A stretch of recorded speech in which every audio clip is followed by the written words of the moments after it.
I'm Heather, and I'm here to talk to you today about a very important issue in American society. The issue that I'm referring to is the overall nutrition and diet of Americans and some of the factors leading to their nutrition and myths associated with it. About 2/3 of the American population is currently either overweight or obese, yet 50% of Americans claim to be on some sort of a diet. So we're going to look into why so many people are on diets, yet so many people are still overweight and obese. I'm sure a lot of you have tried some sort of a fad diet before in your life. Many of us have. I haven't tried too many because I have no willpower when it comes to food, but my mom has, and she's a big advocate of them. One that I particularly disagree with that we're going to talk about a little later in the study is the Atkins diet, where people are encouraged to stay away from all carbs pretty much, all sugar, all bread, but they can go ahead and eat pretty much anything else they would like.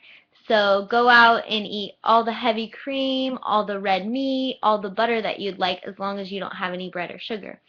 And in my opinion, you really need a balance of all the different food groups in order to be healthy.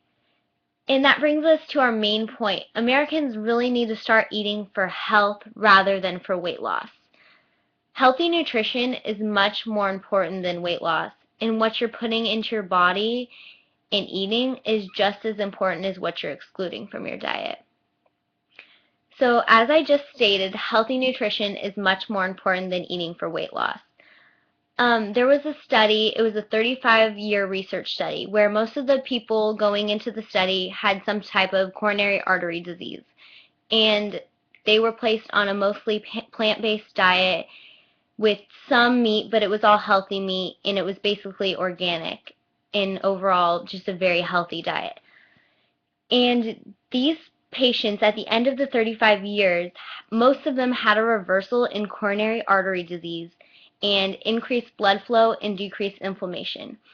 So these statistics are a sign that a healthy diet can actually reverse coronary artery disease and decrease risk factors of cardiovascular disease, which is the leading cause of death right now. So if we can reverse that just by a healthy diet, I encourage everybody to do that.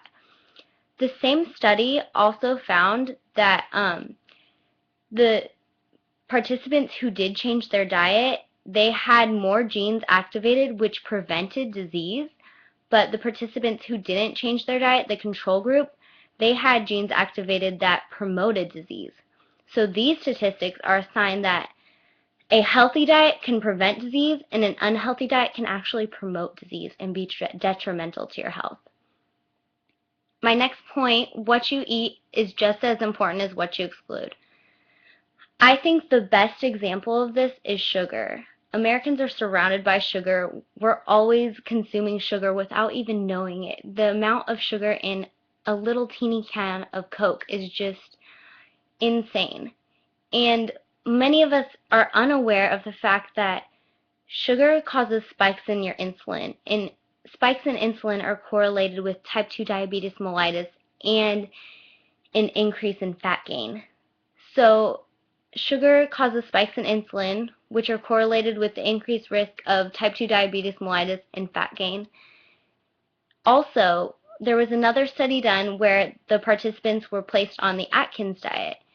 And as opposed to the control group, where their diet wasn't changed, the participants on the Atkins diet had almost doubled levels of a protein called the C-reactive protein, and they had very highly increased levels of a hormone called cortisol, which has a very negative connotation. It's known as the stress hormone, and it's known to lead to abdominal fat and overall fat gain.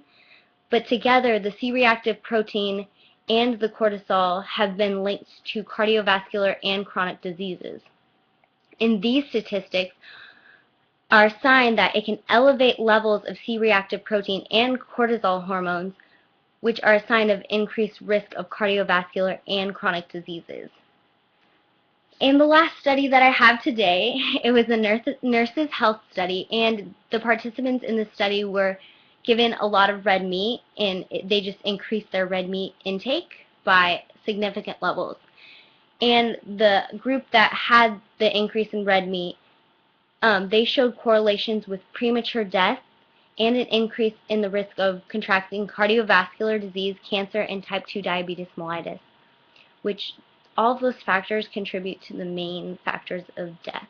So that's very scary that something that we consume on a daily basis can be so detrimental to our health. So overall, healthy nutrition is much more important than weight loss. And what you eat is just as important as what you're excluding. And really, Americans need to start focusing on eating for health rather than for weight loss. So in closing, I ask you, what healthy choices will you make? What vegetables and fruits are you going to incorporate into your diet that you normally wouldn't? And what are you going to do to start eating for health rather than for weight loss? And in turn, you will lose weight long term and just live an overall healthier and happier life. Thank you so much for your time.